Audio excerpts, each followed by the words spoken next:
गौरी पुत्र गणेश भगवान जी की जय। जय श्री कृष्णा, राधे राधे। बोलिए श्री लक्ष्मी नारायण भगवान जी की जय। आज साल की सबसे बड़ी एकादशी यानी कार्तिक मास के शुक्ल पक्ष की एकादशी तिथि है और इस एकादशी को देव उठानी एकादशी के नाम से जाना जाता है। कुछ स्थानों पर इसे प्रबोधनी एकादशी भी कहते हैं। ये एकादशी समस्त मनोकामनाओं को पूर्ण करने वाली मानी जाती है। तो आज मैं आपको सुना रहा हूँ देव उठानी एकादशी की बड़ी ही दुर्लभ कथाएं। तो इन कथाओं को बड़ी ही श्रद्धा और प्रसन्नचित मन से पूरा अवश्य सुनिएगा। आधी अधूरी कथाओं को सुनने से पूर्ण फल प्राप्त नहीं होता है। एक बार नारद जी के मन में एक विचित्र सा कौतूहल पैदा हुआ। उन्हें ये जानने की धुन सवार हुई कि ब्रह्मांड में सबसे बड़ा और महान कौन है। नारद जी ने अपनी जिज्ञासा भगवान विष्णु जी के सामने रख दी।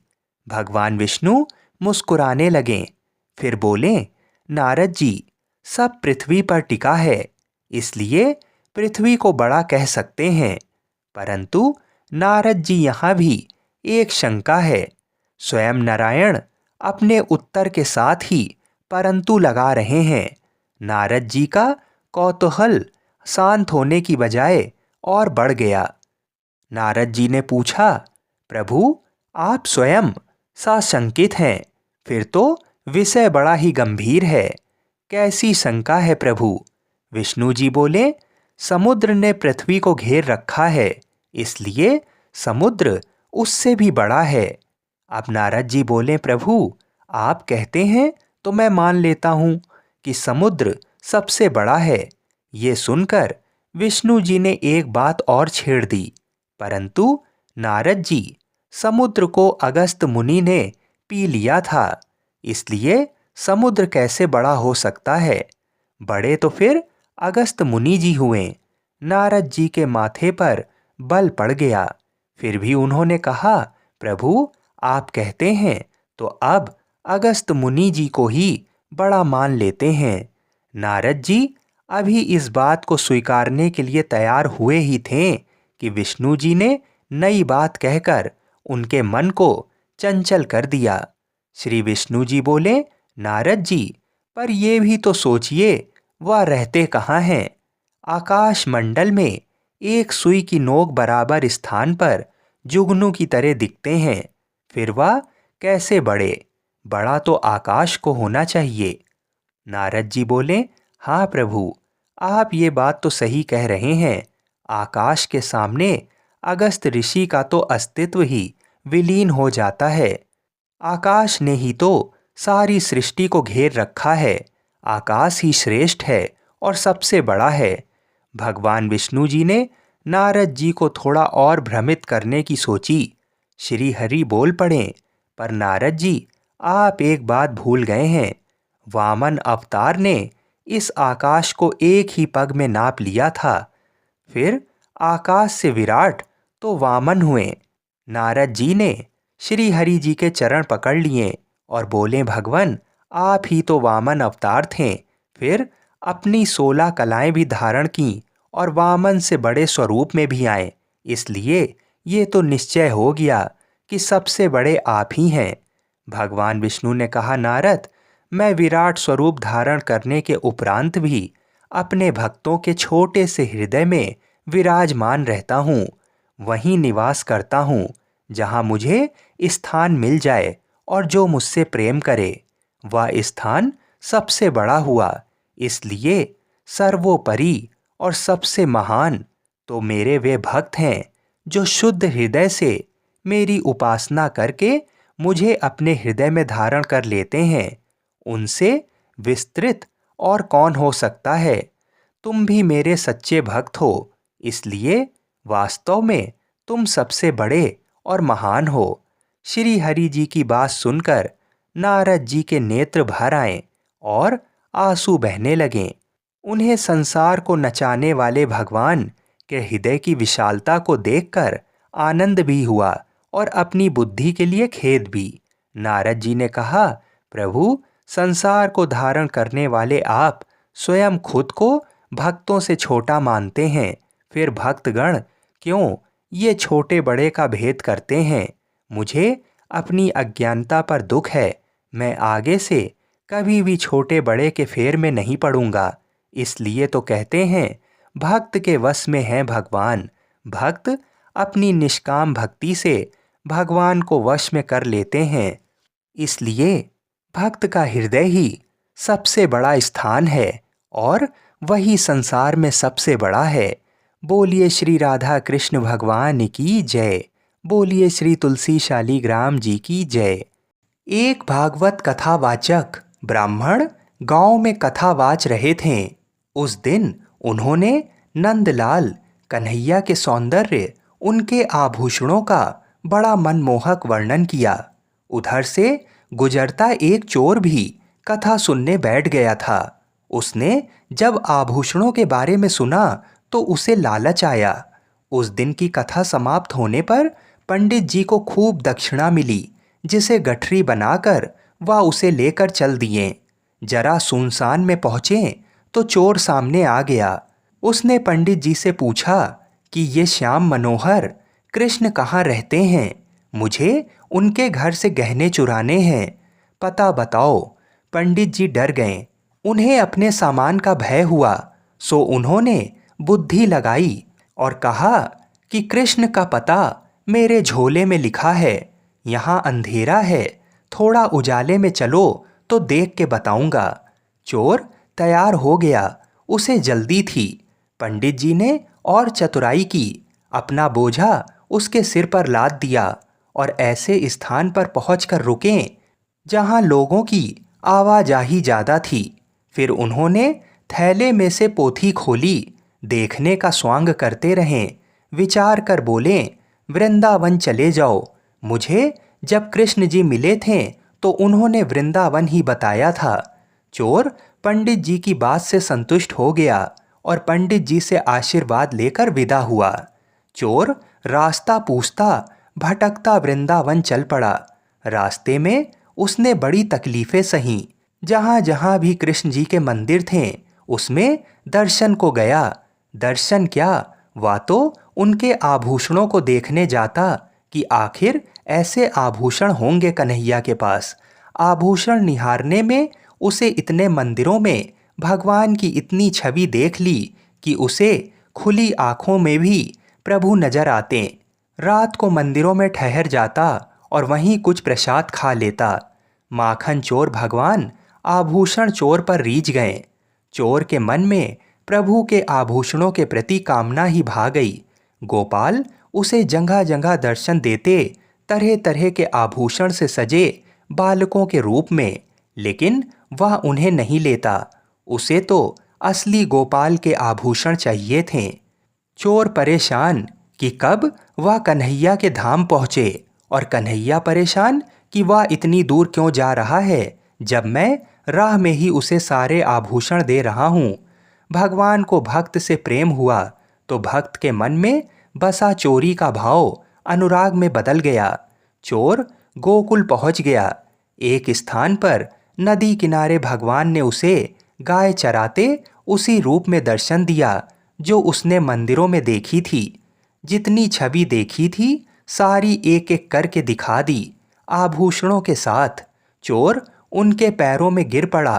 प्रभु ने आभूषण उतार कर दिए और बोले कि लो, तुम इसके लिए व्यर्थ ही इतनी दूर चले आए, मैं तो कब से तुम्हें दे रहा था।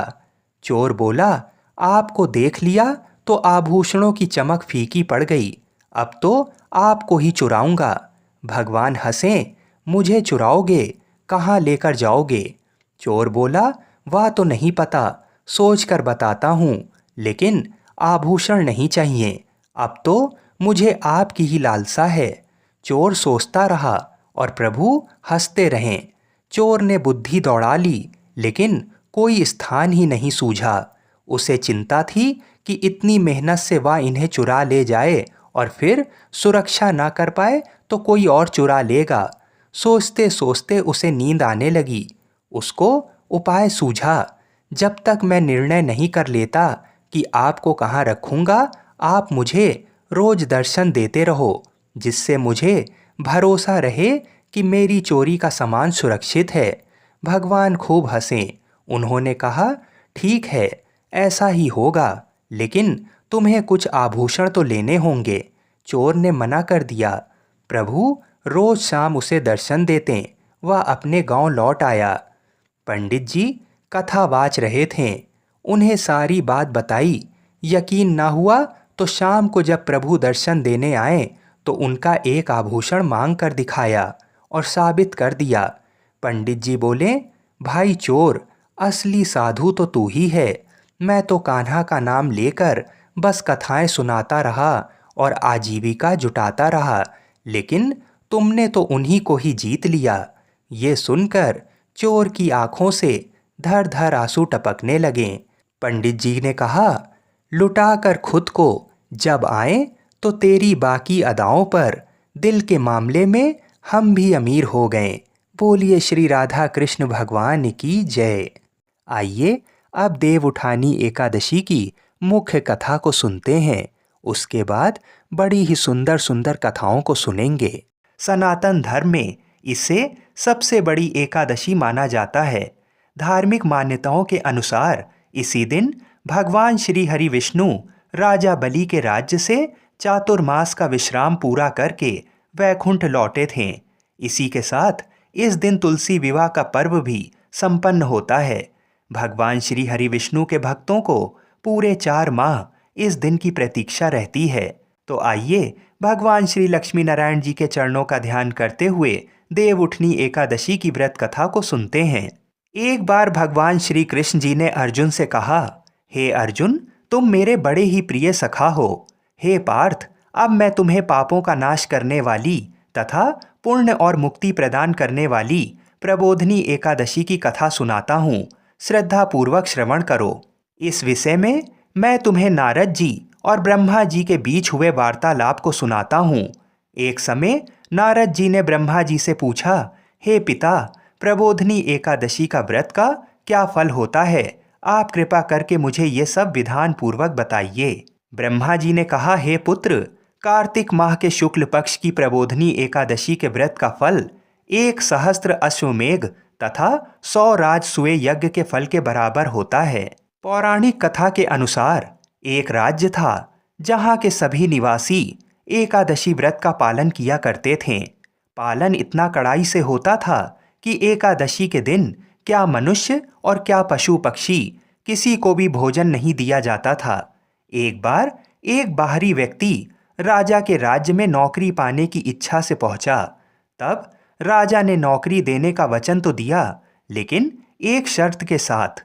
शर्त ये थी कि महीने में जो 2 एकादशी आती हैं, उन दोनों दिन उसे भोजन नहीं मिलेगा। नौकरी के चलते व्यक्ति ने राजा की बात मान ली। जब अगले महीने एकादशी आई तो राजा के कथन के अनुसार उस व्यक्ति को अन्न नहीं मिला।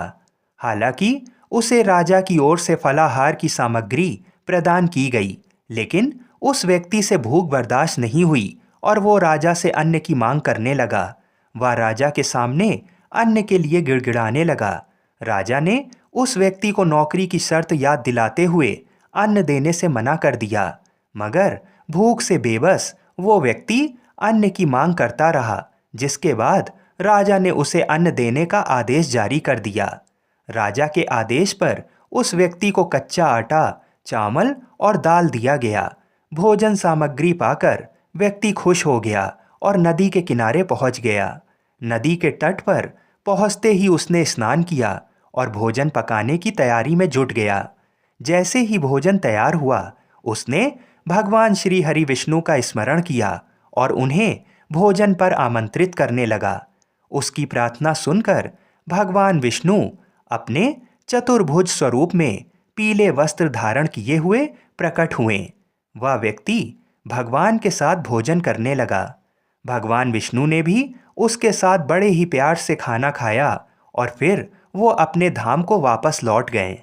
इसके बाद जब कार्तिक की एकादशी आई तो उस व्यक्ति ने राजा से पुनः ज़्यादा मात्रा में खाना मांगा, जिसका कारण उसने ये बताया कि वह भगवान के साथ भोजन करता है और पहली एकादशी पर भोजन कम पड़ गया था।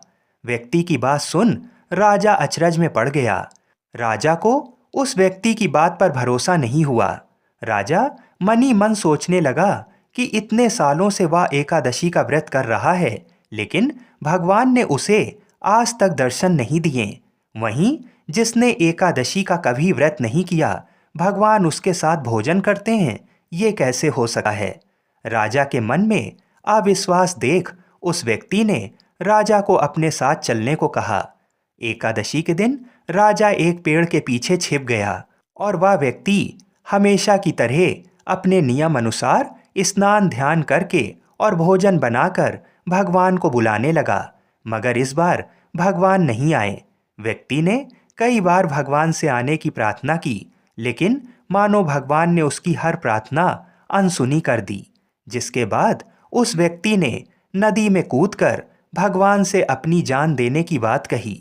वह व्यक्ति नदी में कूदने ही जा रहा था कि तभी भगवान श्री हरि विष्णु प्रकट हो गए और उसे रोक लिया। वे उसके साथ बैठकर भोजन करने लगे। भोजन के बाद भगवान उस व्यक्ति को बैठाकर अपने साथ अपने धाम ले गए। राजा ने ये पूरा दृश्य छुप कर देखा और तब उसे इस बात का ज्ञान हुआ कि मन की शुद्धता के साथ ही व्रत और उपवास करना चाहिए, तभी व्रत का पूर्ण फल प्राप्त होता है। इस घटना के बाद से राजा भी पवित्र मन से व्रत और उपवास करने लगा। जीवन के अंत में उसे भी स्वर्ग की प्राप्ति हुई। बोलिए श्री राधा कृष्ण भगवान की जय। आइए अब देव उठनी एकादशी की दूसरी कथा को सुनते हैं। स्वयं भगवान श्री कृष्ण जी अर्जुन से कहते हैं, एक राज्य में एकादशी के दिन एकादशी व्रत का पालन बड़े ही नियम धर्म से किया जाता था। एक दिन भगवान विष्णु ने राजा की परीक्षा लेने की सोची और सुंदरी का वेश बनाकर सड़क के किनारे बैठ गए। राजा की भेंट जब सुंदरी से हुई तो उन्होंने उसके यहाँ बैठने का कारण पूछा। स्त्री ने बताया कि वह बेसहारा है। राजा उसके रूप पर मोहित हो गए और बोले कि तुम रानी बनकर मेरे साथ मेरे महल चलो।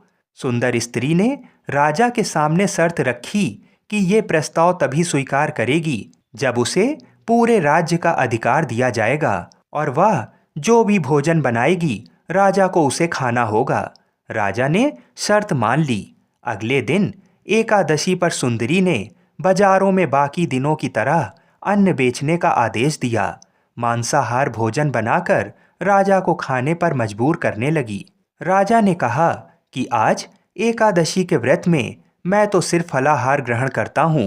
रानी ने शर्त याद दिलाते हुए राजा को कहा कि अगर ये तामसिक भोजन नहीं खाया तो मैं बड़े राजकुमार का सिर धड़ से अलग कर दूंगी। राजा ने अपनी स्थिति बड़ी रानी को बताई। बड़ी रानी ने राजा से धर्म का पालन करने की बात कही और अपने बेटे का सिर काट देने को मंजूर हो गई। राजा बड़े ही हताश थे और सुंदरी की बात ना मानने पर राजकुमार का सिर देने को तैयार हो गए। सुंदरी के रूप में श्री हरि राजा के धर्म के प्रति समर्पण को देखकर अति प्रसन्न हुए और उन्होंने अपने असली रूप में आकर राजा को दर्शन दिए। विष्णु जी ने राजा को बताया कि तुम परीक्षा में उत्तीर्ण हुए, कहो क्या वरदान चाहिए। राजा ने इस जीवन के लिए प्रभु का धन्यवाद किया और कहा कि अब मेरा उद्धार कीजिए। राजा की प्रार्थना श्री हरि ने स्वीकार की और वह मृत्यु के बाद बैकुंठ लोक को चला गया। बोलिए श्री लक्ष्मी नारायण भगवान की जय। इसके बाद नारद जी ने ब्रह्मा जी से कहा, हे पिता, देव उठनी एकादशी के दिन एक संध्या को भोजन करने से, रात्रि में भोजन करने से तथा पूरे दिन उपवास करने से क्या क्या फल मिलता है, कृपा कर मुझे विस्तार से बताइए। तब ब्रह्मा जी ने कहा, हे नारद, एक संध्या को भोजन करने से 2 जन्म के तथा पूरे दिन उपवास करने से 7 जन्म के सभी पाप नष्ट हो जाते हैं। जिस वस्तु का त्रिलोक में मिलना दुष्कर है, वह वस्तु भी प्रबोधनी एकादशी के व्रत से सहज ही प्राप्त हो जाती है। प्रबोधनी एकादशी के व्रत के प्रभाव से बड़े से बड़ा पाप भी क्षण मात्र में ही नष्ट हो जाता है। पूर्व जन्म में किए हुए अनेक बुरे कर्मों को प्रबोधनी एकादशी का व्रत क्षण भर में नष्ट कर देता है। जो मनुष्य अपने स्वभाव अनुसार प्रबोधिनी एकादशी का विधान पूर्वक व्रत करते हैं, उन्हें पूर्ण फल प्राप्त होता है। हे पुत्र, जो मनुष्य श्रद्धा पूर्वक इस दिन किंचित मात्र पुण्य करते हैं, उनका वह पुण्य पर्वत के समान अटल हो जाता है। जो मनुष्य अपने हृदय के अंदर ही ऐसा ध्यान करते हैं कि प्रबोधिनी एकादशी का व्रत करूंगा, उनके 100 जन्म के पाप नष्ट हो जाते हैं। जो मनुष्य देव उठनी एकादशी को रात्रि जागरण करते हैं, उनकी बीती हुई तथा आने वाली 10 पीढ़ियां विष्णु लोक में जाकर वास करती हैं और नरक में अनेक कष्टों को भोगते हुए उनके पितृ विष्णु लोक में जाकर सुख भोगते हैं। हे नारद, ब्रह्म हत्या आदि विकट पाप भी प्रबोधिनी एकादशी के दिन रात्रि को जागरण करने से नष्ट हो जाते हैं। प्रबोधिनी एकादशी को रात्रि को जागरण करने का फल अश्वमेघ आदि यज्ञों के फल से भी ज़्यादा होता है। सभी तीर्थों में जाने तथा गौ, स्वर्ण, भूमि आदि के दान का फल देव उठनी के रात्रि के जागरण के फल के बराबर होता है। हे पुत्र, इस संसार में उसी मनुष्य का जीवन सफल है जिसने प्रबोधिनी एकादशी के व्रत द्वारा अपने कुल को पवित्र किया है। संसार में जितने भी तीर्थ हैं तथा जितने भी तीर्थों की आशा की जा सकती है, वह देव उठनी एकादशी का व्रत करने वालों के घर में रहते हैं। प्राणी को सभी कर्मों को त्यागते हुए भगवान श्री हरि की प्रसन्नता के लिए कार्तिक माह की प्रबोधिनी एकादशी का व्रत अवश्य करना चाहिए। जो मनुष्य इस एकादशी व्रत को करता है, वह धनवान, योगी, तपस्वी तथा इंद्रियों को जीतने वाला होता है, क्योंकि एकादशी भगवान विष्णु की अत्यंत प्रिय है। इसके व्रत के प्रभाव से मनुष्य जन्म मरण के चक्र से मुक्त हो जाता है। इस एकादशी व्रत के प्रभाव से कायिक, वाचिक और मानसिक तीनों प्रकार के पापों का शमन हो जाता है। इस एकादशी के दिन जो मनुष्य भगवान विष्णु की प्राप्ति के लिए दान, तप, होम, यज्ञ आदि करते हैं, उन्हें अनंत पुण्य की प्राप्ति होती है। प्रबोधिनी एकादशी के दिन भगवान श्री हरि का पूजन करने के बाद यौवन और वृद्धावस्था के सभी पाप नष्ट हो जाते हैं। इस एकादशी की रात्रि को जागरण करने का फल सूर्य ग्रहण के समय स्नान करने के फल से सहस्त्र गुना ज़्यादा होता है। मनुष्य अपने जन्म से लेकर जो पुण्य करता है, वह पुण्य देव उठनी एकादशी के व्रत के पुण्य के सामने व्यर्थ हैं। जो मनुष्य इस एकादशी का व्रत नहीं करता, उसके सभी पुण्य व्यर्थ हो जाते हैं। इसलिए हे पुत्र, तुम्हें भी विधान पूर्वक भगवान विष्णु का पूजन करना चाहिए। जो मनुष्य कार्तिक माह के धर्म परायण होकर अन्य व्यक्तियों का अन्न नहीं खाते, उन्हें चांद्रायण व्रत के फल की प्राप्ति होती है। कार्तिक माह में प्रभु दान आदि से उतने प्रसन्न नहीं होते जितने कि शास्त्रों की कथा सुनने से प्रसन्न होते हैं। कार्तिक माह में जो मनुष्य प्रभु की कथा को थोड़ा बहुत पढ़ते हैं या सुनते हैं, उन्हें 100 गायों के दान के फल की प्राप्ति होती है। ब्रह्मा जी की बात सुनकर नारद जी बोले, हे पिता, अब आप एकादशी के व्रत का विधान कहिए और कैसा व्रत करने से किस पुण्य की प्राप्ति होती है, कृपा करके ये भी समझाइए। नारद की बात सुन ब्रह्मा जी बोले, हे पुत्र, इस एकादशी के दिन मनुष्य को ब्रह्म मुहूर्त में उठ जाना चाहिए और स्नान आदि से निवृत्त होकर व्रत का संकल्प करना चाहिए। उस समय भगवान विष्णु से प्रार्थना करनी चाहिए कि हे प्रभु, आज मैं निराहार रहूंगा और दूसरे दिन भोजन करूंगा, इसलिए आप मेरी रक्षा करें। इस प्रकार प्रार्थना करके भगवान का पूजन करना चाहिए और व्रत प्रारंभ करना चाहिए। उस रात्रि को भगवान के समीप गायन, नृत्य, बाजे तथा कथा कीर्तन करते हुए रात्रि व्यतीत करनी चाहिए। प्रबोधिनी एकादशी के दिन बहुत से पुष्प, अगर, धूप आदि से भगवान की आराधना करनी चाहिए। शंख के जल से भगवान को अर्घ्य देना चाहिए। इसका फल तीर्थ दान आदि से करोड़ गुना अधिक होता है। जो मनुष्य अगस्त पुष्प से भगवान का पूजन करते हैं, उनके सामने इंद्र भी हाथ जोड़ते हैं। कार्तिक माह में जो बिल्व पत्र से भगवान का पूजन करते हैं, उन्हें अंत में मुक्ति मिलती है। कार्तिक माह में जो मनुष्य तुलसी जी से भगवान का पूजन करता है, उसके 10,000 जन्मों के सभी पाप नष्ट हो जाते हैं। जो मनुष्य इस माह में श्री तुलसी जी के दर्शन करते हैं या उनका स्पर्श करते हैं या ध्यान करते हैं एवं कीर्तन करते हैं या तुलसी का पौधा लगाते हैं अथवा तुलसी की सेवा करते हैं, वे 1000 कोटि युग तक भगवान विष्णु के लोक में वास करते हैं। जो मनुष्य तुलसी का पौधा लगाते हैं उनके कुल में जो पैदा होता है वे प्रलय के अंत तक विष्णु लोक में रहते हैं। जो मनुष्य भगवान का कदम्ब पुष्प से पूजन करते हैं वह यमराज के कष्टों को नहीं पाते। सभी कामनाओं को पूरा करने वाले भगवान विष्णु कदम्ब पुष्प को देखकर अत्यंत प्रसन्न होते हैं। यदि उनका कदम्ब पुष्प से पूजन किया जाए तो इससे उत्तम बात और कोई नहीं है। जो गुलाब के पुष्प से भगवान का पूजन करते हैं उन्हें निश्चित ही मुक्ति प्राप्ति होती है। जो मनुष्य बकुल और अशोक के पुष्पों से भगवान का पूजन करते हैं वे अनंत काल तक शोक से रहित रहते हैं। जो मनुष्य भगवान विष्णु का सफ़ेद और लाल कनेर के फूलों से पूजन करते हैं उन पर भगवान अत्यंत प्रसन्न होते हैं। जो मनुष्य भगवान श्री हरि का दूर्वा दल से पूजन करते हैं वे पूजा के फल से 100 गुना ज़्यादा फल पाते हैं। जो भगवान का समीपत्र से पूजन करते हैं वे भयानक यमराज के मार्ग को सुगमता से पार कर जाते हैं।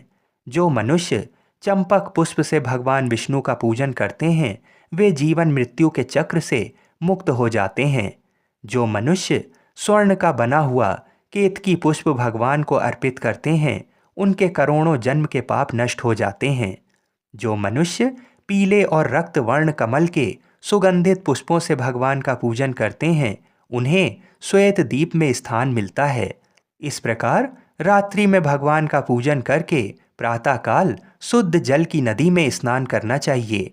स्नान करने के उपरांत भगवान की स्तुति करते हुए घर आकर भगवान का पूजन करना चाहिए। इसके बाद ब्राह्मणों को भोजन कराना चाहिए और दक्षिणा देकर आदर सहित उन्हें प्रसन्नतापूर्वक विदा करना चाहिए। इसके बाद गुरु की पूजा करनी चाहिए और ब्राह्मणों को दक्षिणा देकर नियम को छोड़ना चाहिए। जो मनुष्य रात्रि स्नान करते हैं उन्हें दही और शहद दान करना चाहिए। जो मनुष्य फल की आशा करते हैं उन्हें फल दान करना चाहिए। तेल की जगह घी और घी की जगह दूध, अन्नों में चावल दान करना चाहिए। जो मनुष्य इस व्रत में भूमि पर शयन करते हैं उन्हें सब वस्तुओं सहित सैया दान करना चाहिए। जो मौन धारण करते हैं उन्हें स्वर्ण सहित तिल दान करना चाहिए। जो मनुष्य कार्तिक माह में खड़ाऊ धारण नहीं करते उन्हें खड़ाऊ का दान करना चाहिए। जो इस माह में नमक त्यागते हैं उन्हें शक्कर दान करनी चाहिए।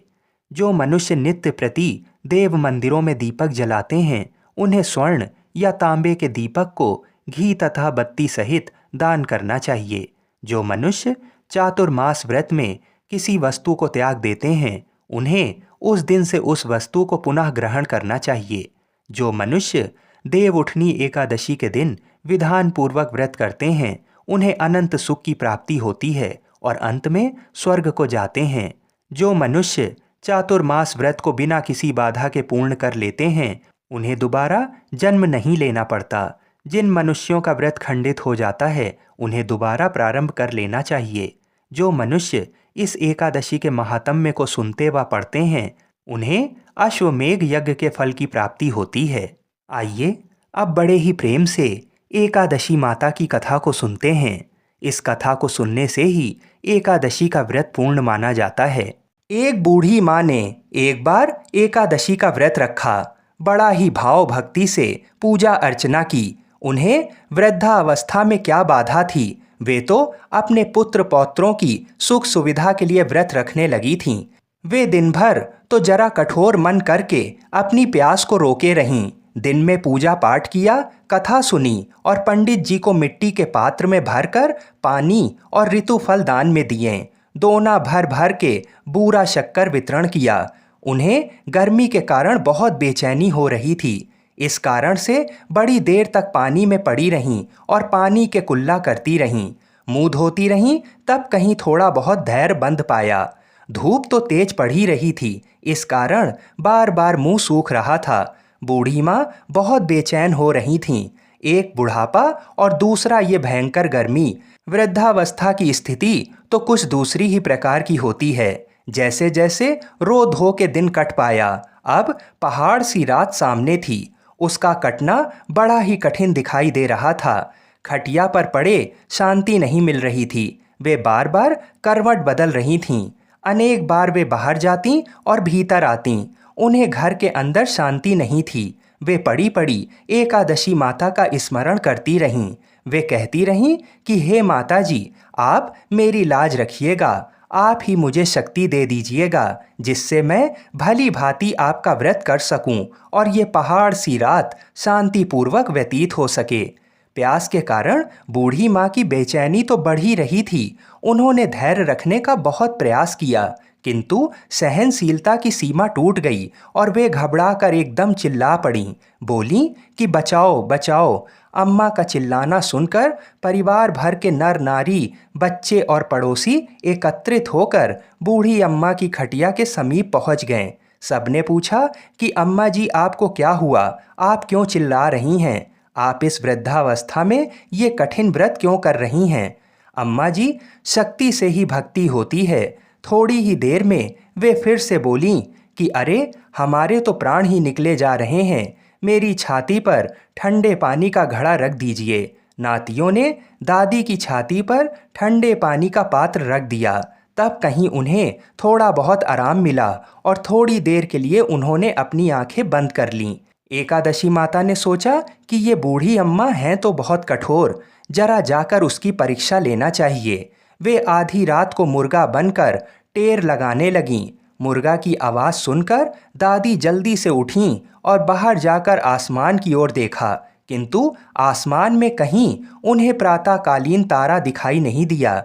वे सोचने लगीं कि ये मुर्गा क्यों और कैसे बोल गया। उन्हें प्यास तो लगी रही थी। थोड़ा बहुत उनका मन भी विचलित होने लगा था, किंतु अंत में उन्होंने दृढ़ निश्चय किया कि मैं अब व्रत को पूर्ण करके ही छोड़ूंगी, चाहे भले ही मेरे प्राण निकल जाएं। ये सोचकर फिर वे खटिया पर शिथिल होकर लेट गईं। थोड़ी ही देर में एकादशी माता ने उनकी फिर से परीक्षा लेनी चाहिए। एक छोटी सी बालिका एक गिलास में शरबत लेकर उनके सिरहाने खड़ी हो गई और जोर से बोली कि दादी जी, सवेरा हो गया है, आप हाथ मुंह धोकर शरबत पी लीजिए। पहले तो शरबत का गिलास देखकर उनका मन ललचाने लगा, किंतु अचानक व्रत का स्मरण हो आया और उन्होंने सोचा कि मैं किसी भी प्रकार से अभी शरबत नहीं पी सकती हूँ, और वे शांतिपूर्वक अपनी खटिया पर लेट गईं। फिर थोड़ी ही देर में उन्हें ऐसा लगा जैसे किसी ने उन्हें पानी के कुएं में पटक दिया हो। वे बड़ी देर तक उस कुएं में हाथ पांव चलाती रहीं, किंतु उन्होंने अपने मुंह में पानी की एक बूंद भी नहीं जाने दी और वे दृढ़तापूर्वक अपना व्रत पालती रहीं। थोड़ी ही देर में ना जाने कहां से सामने आग जलने लगी, जिससे भारी गर्मी बढ़ने लगी। प्यास के कारण प्राण निकलने लगे, किंतु बूढ़ी अम्मा का कुछ भी नहीं बिगाड़ पाया। वे जहां की तहां मुस्कुराती हुई सी बैठी रहीं। थोड़ी ही देर में बाहर प्रकाश दिखाई देने लगा। ऐसा लगा कि जैसे सवेरा हो गया हो। बूढ़ी अम्मा ने जब बाहर निकल कर देखा तो समझ गईं कि अभी सवेरा होने में 3-4 घंटे की देरी है। ये जानकर वे शांतिपूर्वक इधर उधर घूमने फिरने लगीं। एकादशी माता ये बात अच्छी तरह से समझ गईं कि ये बूढ़ी अम्मा किसी भी प्रकार से अपने व्रत से नहीं टल सकती हैं। वे उनके सत्य व्रत को अच्छी तरह से समझ गईं। सवेरा होते ही बूढ़ी माता ने स्नान किया, भगवान का पूजन पाठ किया, एकादशी माता की कथा सुनी, ब्राह्मणों को दक्षिणा देकर भोजन कराया। तब कहीं उन्होंने जल ग्रहण किया। कन्याओं को भोजन कराने के बाद अम्मा ने स्वयं भोजन किया। उस श्रेष्ठ व्रत के प्रताप से बूढ़ी अम्मा की आयु में वृद्धि हो गई। उनका घर परिवार हरा भरा हो गया। घर में अब उनके कोई अभाव नहीं रहा। वे हर तरह के सुख साधनों से संपन्न हो गईं। नाती नातिनों से उनका घर भर गया और वे उसी दिन से 12 महीने की एकादशी का व्रत करने लगीं। एकादशी माता के व्रत के प्रताप से इस संसार में हर प्रकार के सुख भोग कर अंत में वैकुंठ धाम को चली गईं। जैसे एकादशी माता ने बूढ़ी माता और उनके परिवार को हरा भरा किया, ऐसे ही एकादशी माता हम सभी की मनोकामनाओं को पूर्ण करें। बोलिए श्री लक्ष्मी नारायण भगवान की जय। एक समय की बात है, ऋषि दुर्वासा जी बरसाने गए हुए थे। उस समय श्री राधा जी अपनी सहेलियों के साथ खेल रही थीं। राधा जी और उनकी सखियां छोटे छोटे बर्तन बनाकर उसमें झूठ मूठ का भोजन बनाकर भगवान जी को भोग लगा रही थीं। श्री राधा रानी और उनकी सहेलियां ये सब कर ही रही थीं कि अचानक से ऋषि दुर्वासा वहां आ पहुँचे। ऋषि दुर्वासा को देख श्री राधा जी और उनकी सहेलियां ऋषि के सम्मान में उठ खड़ी हुईं और उनको सादर प्रणाम किया और बड़े ही सरल भाव से उनका स्वागत करते हुए उनको बैठने को कहा। ऋषि दुर्वासा भोली भाली और छोटी कन्याओं के इस सरल व्यवहार को देखकर अति प्रसन्न हुए और उन कन्याओं द्वारा बिछाए गए आसन पर जाकर बैठ गए। जिन दुर्वासा ऋषि की सेवा में कोई त्रुटि ना हो जाए, इस डर से त्रिलोकी हमेशा डरती रहती थीं। उन्हीं दुर्वासा ऋषि की सेवा भाव श्री राधा जी और उनकी सखियां बड़े सरलता और प्रेम भाव से कर रही थीं और ऋषि दुर्वासा उन्हें देखकर सिर्फ मंद मंद मुस्कुरा रहे थे। फिर राधा जी की सखियां कहती हैं कि हे ऋषि देव, क्या आपको ज्ञात है कि मेरी राधा रानी बहुत ही स्वादिष्ट लड्डू बनाती हैं और उन्हीं लड्डू से हमने भगवान का भोग लगाया है और अभी आपको भी प्रसाद के रूप में वितरित करेंगे। उसके बाद राधा जी की सखियां जाकर राधा जी के हाथों से बने हुए लड्डू का प्रसाद तो लाती हैं। ये देखकर ऋषि दुर्वासा उनके भोलेपन से बहुत ही अभिभूत हो जाते हैं और हंसने लगते हैं और हंसकर बोलते हैं कि हे प्यारी देवियों, अब क्या मैं ये प्रसाद ग्रहण कर लूं? और पूछते हैं कि क्या ये प्रसाद आपने बनाया है? ऋषि दुर्वासा के इस प्रश्न पर सारी सखियां एक साथ ही और एक स्वर में ही कहती हैं कि जी हाँ ऋषि देव, ये हमारी प्यारी श्री राधा जी ने ही बनाई हैं और हमारा दावा है कि आज तक आपने ऐसा लड्डू नहीं खाया होगा। उसके बाद ऋषि दुर्वासा जैसे ही उस झूठ के बने लड्डू को प्रसन्नतापूर्वक अपने मुख में डालते हैं, वैसे ही ऋषि पूरी तरह से आश्चर्यचकित रह जाते हैं। परंतु वह लड्डू व्रज की मिट्टी का बना हुआ था, क्योंकि एक तो उस लड्डू में ब्रज की मिट्टी का स्वाद था और ऊपर से उसको स्वयं श्री राधा रानी ने अपने हाथों से बनाया था। इससे ज़्यादा और क्या ही हो सकता है? अमृत को भी फीका कर दे, ऐसा था स्वाद उस लड्डू का। वो लड्डू खाकर ऋषि दुर्वासा की आंखों में खुशी के आंसू भर आए और उसके बाद अत्यंत प्रसन्न होकर श्री राधा जी को अपने पास बुलाते हैं और बड़े ही प्रेम से उनके सिर पर अपना हाथ फेरते हुए और आशीर्वाद देते हुए कहा कि बेटी राधा, आज से तुम अमृत हस्ता हुई, मतलब अमृत बनाने वाले हाथ। जो भी तुम्हारे हाथ से बना हुआ भोजन या कोई भी पकवान खाएगा, वह दीर्घायु वाला और हमेशा विजयी होगा। ऋषि दुर्वासा जी धन्य हैं, जिनके आशीर्वाद ने श्री कृष्ण और राधा रानी की अत्यंत मनमोहक लीला के लिए एक मार्ग दिखाया। इसीलिए जिस स्थान पर भगवान श्री कृष्ण जी का भोग तैयार होता है, उसे श्री राधा जी की रसोई कहा जाता है। इसी कारण से भगवान श्री कृष्ण जी बिना राधा रानी के कोई भी भोग ग्रहण नहीं करते हैं। भगवान श्री कृष्ण जी के लिए जो भी भोग बनता है, वो स्वयं श्री राधा रानी ही बनाती हैं।